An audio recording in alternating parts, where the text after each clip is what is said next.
Hello, Randy.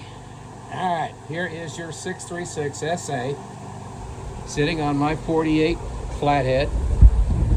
Testing and adjustment went real well. As you can see, no leaks.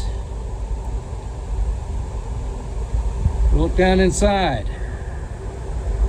Everything's nice and dry. All right, so why don't we go ahead and fire it up? By the way, this is the correct throttle linkage setup.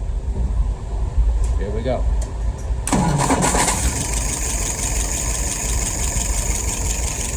All right, timing is set perfectly on this motor, as it should be on yours. As you can see, there is no drip coming out of the nozzle. That means the float is set correctly. Let's look at some numbers.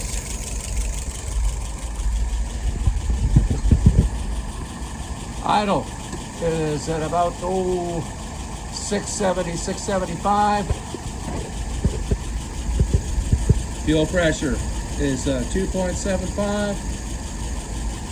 Vacuum is a real nice 23 and change. And there's my dwell at 41 and a half. Correct dwell is 42 plus or minus 1. All right, let's pull her through.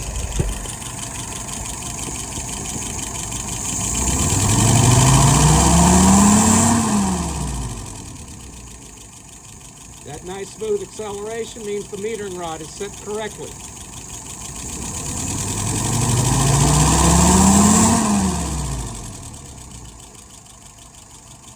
Alrighty.